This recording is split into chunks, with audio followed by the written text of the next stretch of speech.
I don't know anything about your arcade games, or your YouTube, or your live streams. I'm just a caveman. I'm sorry, that's so bad. I'm sorry, that was so bad. That's a reference to an SNL skit, a Saturday Night Live skit back in the 90s. I think it was Caveman Lawyer with Phil Hartman, where he was a lawyer and he didn't understand the ways of modern times because he was a caveman. Anyways, it's appropriate today because we're punching through our checklist, and yeah. So today we are tackling the cave, which I think we potentially could complete without taking a hit. I don't know. I don't make any promises, but I think it's one of my go-to levels that I think we will have success on. So yeah, let's just jump right into it, huh? If you're new here, welcome to the Quarter Pumper, where we normally play through classic arcade games in an effort to answer a single question, and that question is, how much would this game cost us to beat in an arcade as a kid? But if you've been hanging out with me for a little while now, you probably know that we're on a little mini side quest, and that side quest is to conduct a new experiment to see if an average adult gamer with basic video game skills can train every day for 30 days in an effort to get a 1cc. That's a 1 credit clear. So in arcade terms, that's you drop in 1 credit, 1 coin, 1 quarter, and you play through the entire game from the beginning all the way to the end. And the game that I chose to do was a number of weeks ago was Xmen, because honestly, this is probably one of my favorite arcade games, and a game I seemingly have been able to play every single day for almost 3 weeks. Why? Because I always say any day that you get to play video games is a good day. So I've had a whole string of good days, if not great days. And I'm so glad that you've been able to hang out with me for at least some of them. And I think that this is gonna be a really good one. Oh! Wait a second. I need to focus here for a second. It's getting a little dicey. Oh no, we took a hit. That's okay. We typically use these first couple runs as warm-ups, right? Like, anyone that's undertaking some kind of performance-based thing needs to do some warm-ups, right? So these first couple runs of the night, I think I like my warm-up runs. So I think it's okay if we take a hit, but if we accomplish our goal, we'll go for that no hit run. Let's see. I like the cave because it is not long and it is varied in its gameplay. They have like fun things in here, which are not lasers. Lasers are my kryptonite. If you've been hanging out with me through level stage 2, yeah, you know that lasers and I do not don't get along. Oh, see, I remembered that. I remember that from the last time we played through the cave. That the sleds come from the bottom, not from the top. Oh, that guy tried to get me with his hand cannon, with his arm. There we go. We got those guys. Yeah. Yeah, they got destroyed. Yeah. Feels like we're doing pretty good. If you haven't hung out in my stream, if you haven't seen me play these, I employ a couple basic tactics and strategies to play beat 'em ups, and one of them you'll see is the stutter step advance thing. I don't know if it has a name, but it's this. Were you kind of, oh, this is where we died on our last 1cc attempt. I remember it specifically. And look at how many sentinels there are. What the heck? So yeah, the stutter step is a way for you to keep going through the game, but not advance too far where you become overwhelmed with enemies, because the enemies appear based on how far you advance on the screen to the right. Oh, wasn't paying attention. I was looking at these guys up here. And so if you're just casually playing the game, you might just run forward to advance to the end of the level, and as you do that, you are triggering more enemies to appear. Oh, fire. We got you this time. And this game employs a couple tough strategies to get you to advance. Like in a solo player game, if you knock an enemy down, you can run up and you can hit him when he's down, but if you knock him to the right, you run up and you advance the screen. So what I've discovered recently is that I play this game on... Oh no! Oh, the bats, I forgot about them. I played this game on the back half of the left side of the screen. So I've been trying to contain all of my movements. I think we got them without getting hit. Contain all of my movements to the left half of the playing area so as to not advance things too quickly. And then I'm mostly letting the enemies come to me. Yeah, but trying also to be mindful of not being too far away, because the sentinels at this point shoot their hands if you're too far away. Oh yeah, I was for some reason was not paying attention. I was distracted by the lightning effects in the back through the cave. I was just not looking where the rock was coming from. Like, I'll show you a prime example. Should I show you a prime example? I'll show you a prime example of this. I'm gonna run all the way forward, and we're gonna see how many sentinels come out. Yeah, there's two there. Oh, there was one guy behind who was still there, and so, yeah, that's what I mean. You just kind of get overwhelmed if you're trying to conserve energy, if you're trying to take them on one at a time. And we're at Nimrod. Nice. So Nimrod has a pattern. One hit. Oh, two hits. And that's the knockdown. One hit dodge. Two hits knockdown. Oh no! That's okay. That's okay. That was our warm-up run. I was doing some unconventional tactics to demonstrate what I was talking about. Let's see who's in the chat tonight. Strange Ian, what's going on? How are you? Ken S. How are you? What are you saying? Straight getting it. Yeah, let's get right to it tonight. So we have plenty of time to do a couple solid runs so we don't encounter what we had last night, where we just finished right in time. Better a caveman than a troll. Yeah. And Feral Inferno says, "Hey, what's going on? So glad to see you all. Let's go back to the beginning. Here we go." And I think this one is definitely a no-hit stage. I can do no hits. I can take no hits in this stage if I just play it cool. Yeah. Oh, I took a hit right there. Well, let's at least check off our box of getting through the stage in a single life, and then I think we'll have time to come back and try a no-hit run.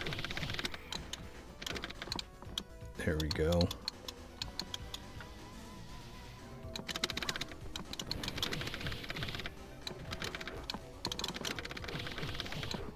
Oh, yeah.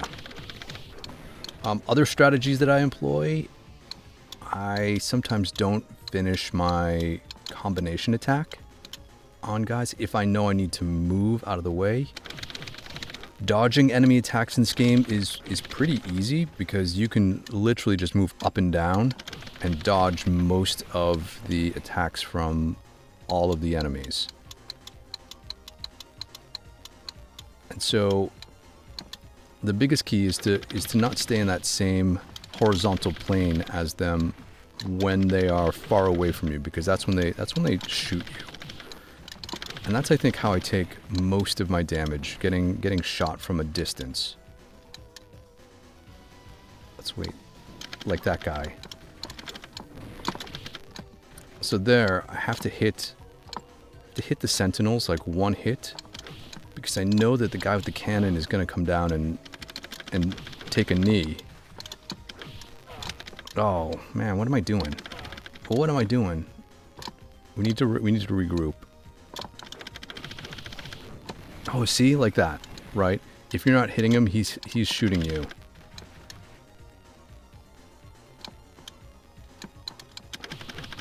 There we go. Oh, he's still alive? Oh, that was the dumbest thing I could have done. Don't aerial attack the guys with the cannons because they have that swipe. They have that swipe attack. And it's funny because you learn things about the enemies. Like you can counter the tail attacks of the lizard mutates, but which is great in the previous stage, but on this stage, because they breathe fire, yeah, sometimes it's not so great. Because you think they're gonna attack you with their tail. This sled hit that guy. It's so funny. That's one of the fun things I think I like about this game, is that the enemies hurt themselves. Oh, there's so many here.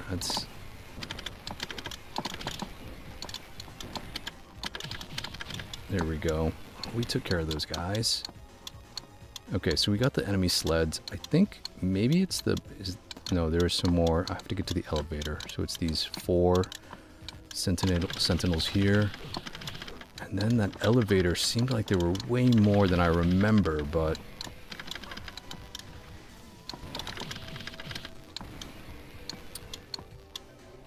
Okay, here we go.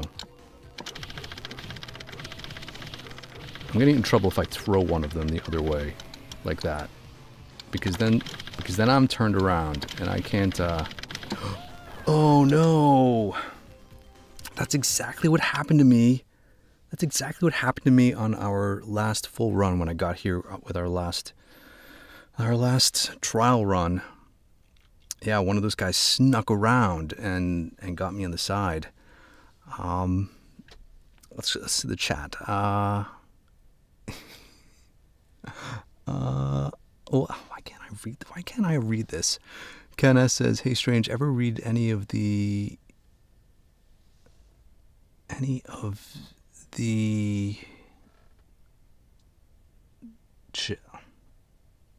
Chaos what does that say? Colosseum collection? I think they're talking about science fiction. You're talking about science fiction stuff or horror, sci-fi maybe. Feral Inferno says, "Breathing fire is great." You know it is. Yeah, for you. Maybe I'm just a water Pokemon. All right, here we go. We can do this. We can do this. I think one of my issues on these training runs is that I get too over excited to just get going, and I forget one of the keys is patience.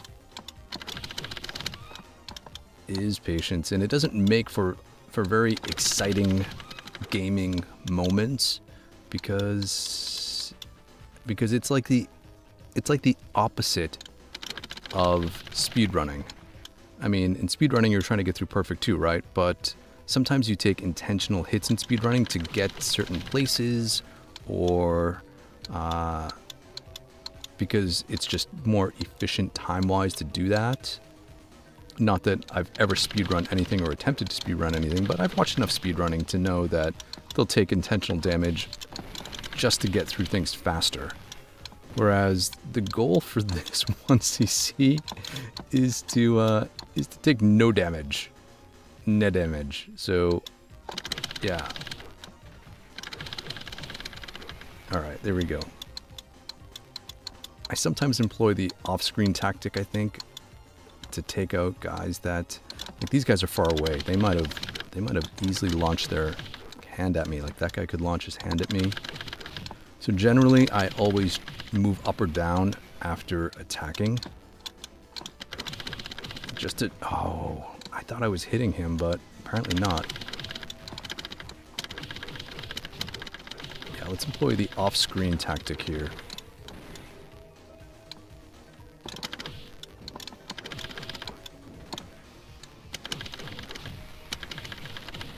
There we go. And yeah, moving up and down and moving diagonal are your friends. I don't want to get caught in fire. Despite some other people's affinity for fire. It might have been my favorite video game voiceover ever in an arcade. A fire voiceover, that's NBA Jam. He's on fire. I mean, that was...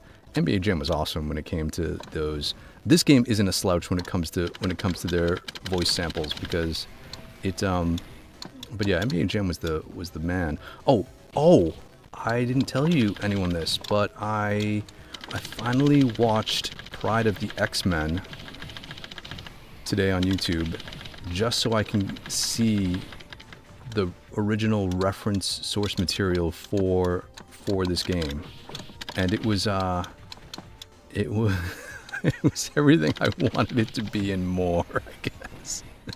It was a 1-episode pilot that was 23 minutes long, and there's some really funny things about it, including the fact that Wolverine has an Australian accent, which maybe they knew something about Hugh Jackman back then that we didn't know. But yeah, Wolverine has an Australian accent, and he does reference dingoes at one point. So it wasn't like the actor was trying to do some kind of hybrid Canadian accent.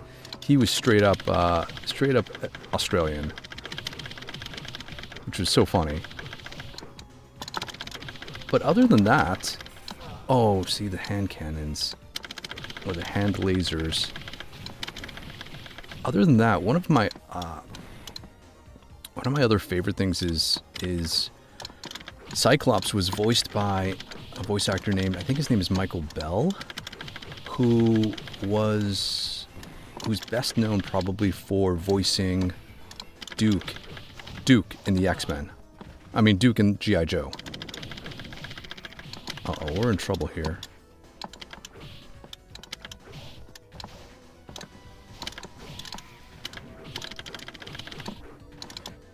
Sorry, I have to concentrate. Oh, that guy was still alive. Oh, I was trying to bait him into doing that earlier. Watch out for their water. Yeah, so the mutate shoot fire and those guys shoot water. Here's the bats. Let's do this. Yeah, Pride of the Xmen, definitely a fun watch if you have never seen it. Oh no. Oh no. I think I was in the wrong position. I think I want to be in this position here. Like yeah, this is where it is.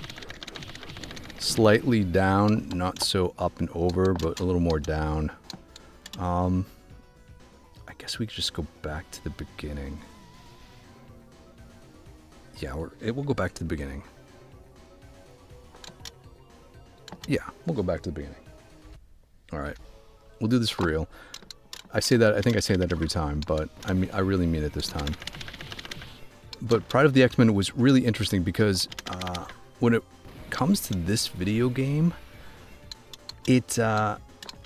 there's some Konami took reference from that show and based this game on that show, or on that pilot episode, but they omitted a whole bunch of things, and then they made up a whole bunch of things, like these mutates never appear, the magistrate cannon guys never appear in the show.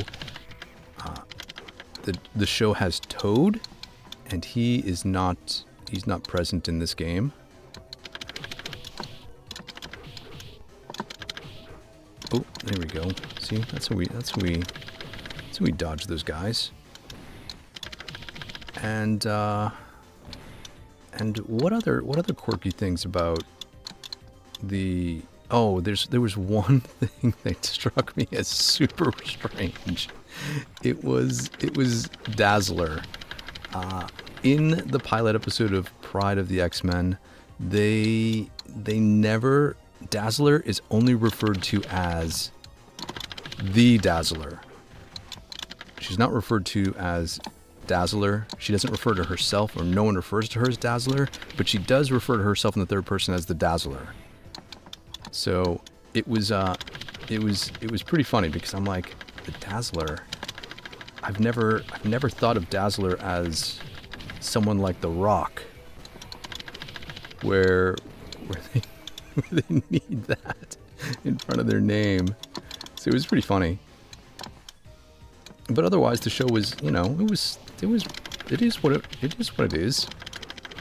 It's not like X-Men 97, which is, I think, geared towards a much more sophisticated comic book loving audience.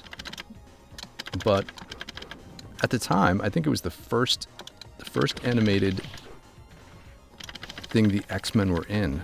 Or maybe dedicated? Oh, I almost fell for it. Come on down. And you come on down. Yeah.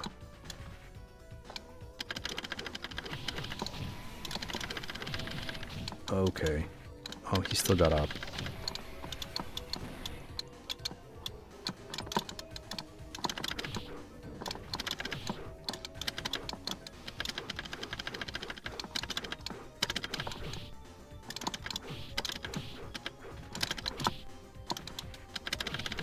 That was the guy I wanted to get. Oh, he still got a shot off?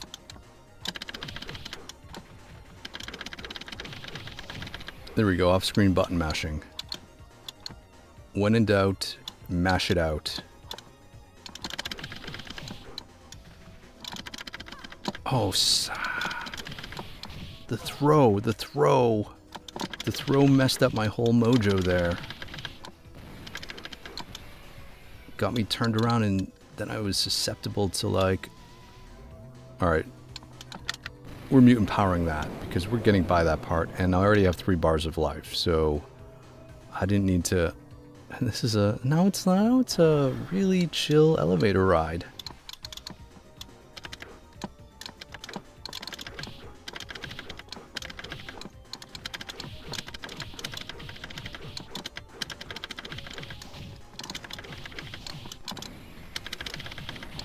Okay, that guy. One more view. There we go.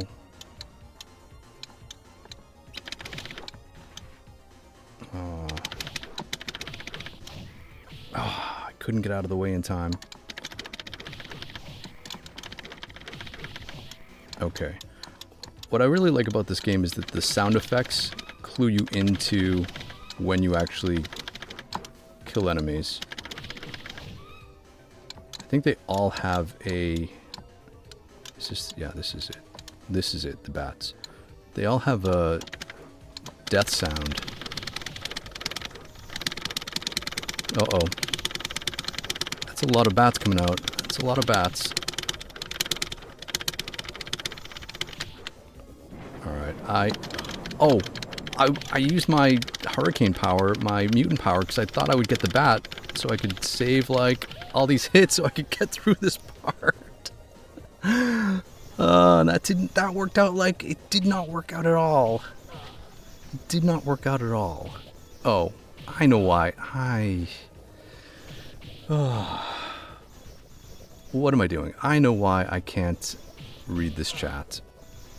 Because typically... Yeah, typically I enlarge the view when I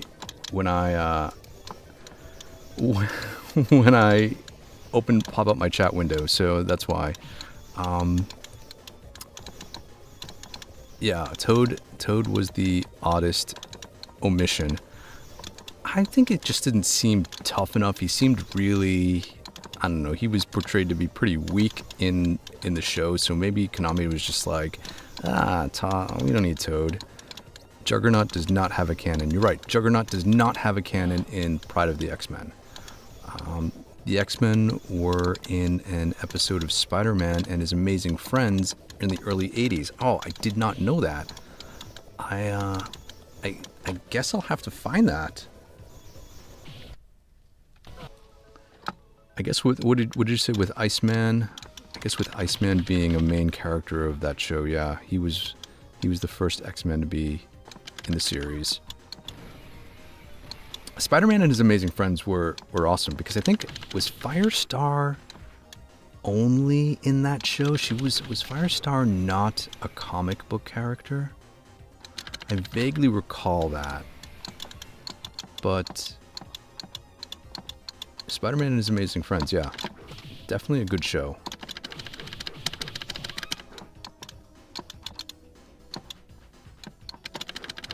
Oh, why am I getting hit by that guy?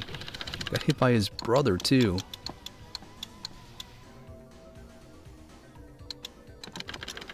Okay.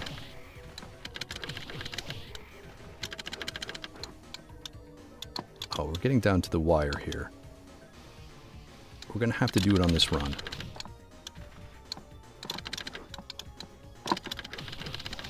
Throw some caution to the wind. Get business done today.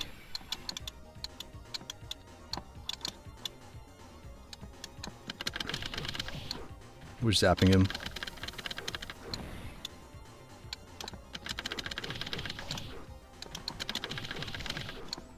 The guy took that last hit.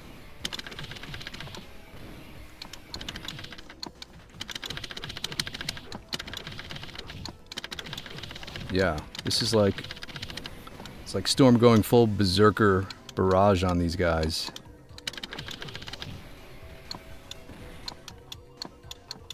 Berserker rage. I made a mistake there. That was a mistake, but... Oh!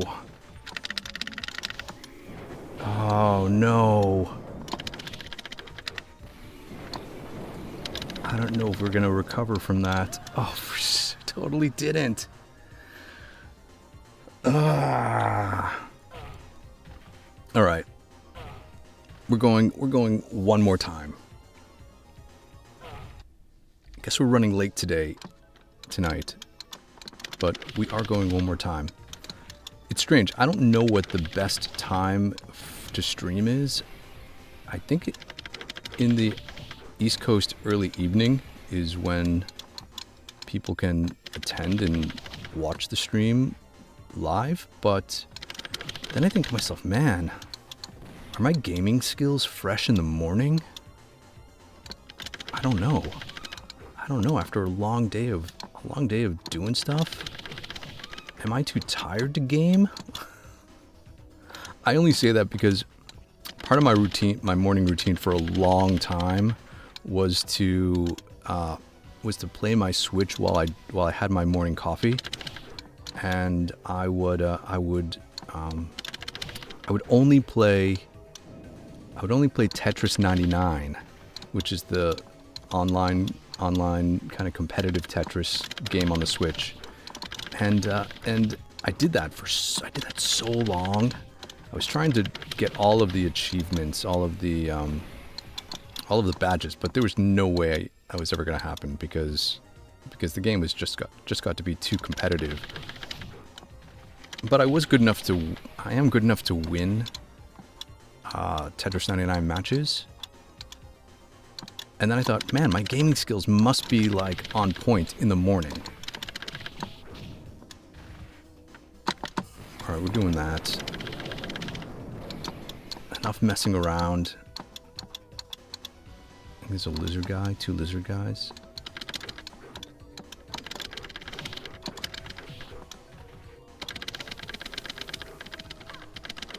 Oh, I was facing the wrong way.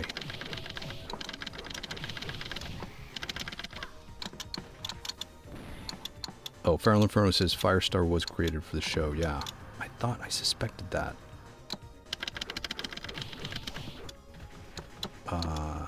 Run him over. Yeah. Oh, I don't know if I should have done that. But we did.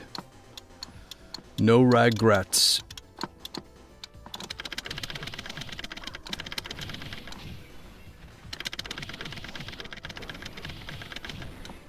No regrets.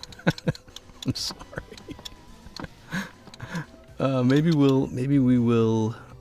We'll do another one of those here. Yeah, why not? Why not? It doesn't take off of our health at this point. So we're doing this.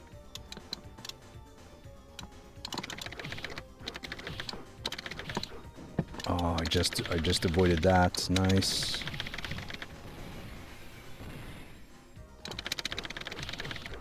Nice, there we go. 2 more lizard. Oh, shoot. Alright. Not messing around. Alright, it seems like we're in the right place this time, maybe.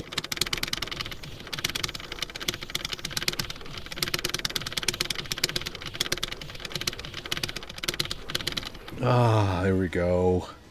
Finally. Alright. We can get through this.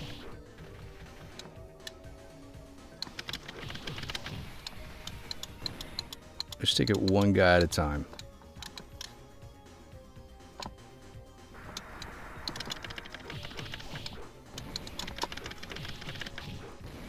Okay, 1 sentinel, 1 rock. The rock says, know your role. Here we go. 1 sentinel there.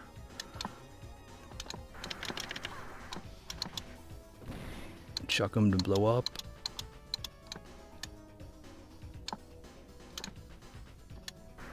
Let him come to me.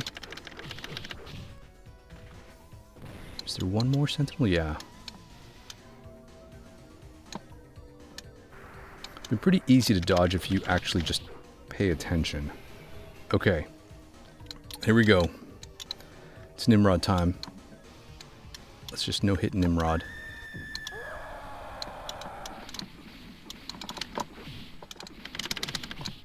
Okay. Oh.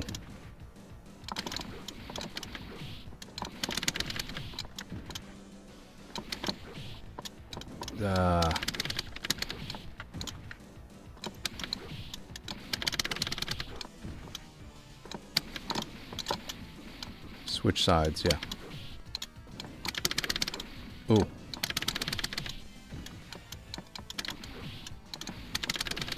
Yeah, we did it.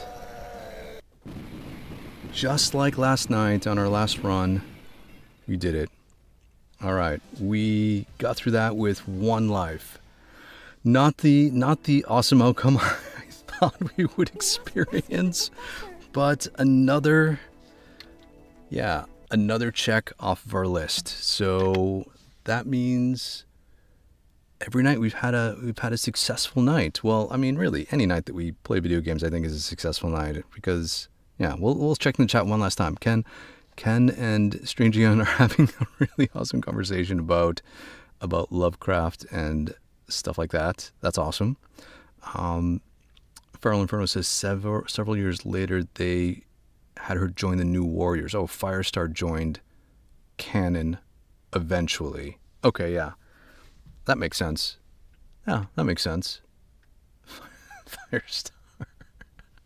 Those like 70s, 80s cartoons were seriously, I think, the best because they weren't taking themselves so seriously. Everyone kind of did whatever they wanted to, and they were just like ridiculously over the top and awesome. I mean, I love that old 70s Spider-Man animated show.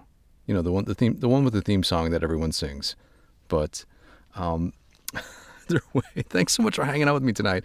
I had a good time. I hope you did too. Again, we are plowing through the next 12 days, and I think we have a good shot at getting that 1cc. So anyways, thanks so much for hanging out with me today. And do you know what? We'll hang out again tomorrow. Thanks, everybody.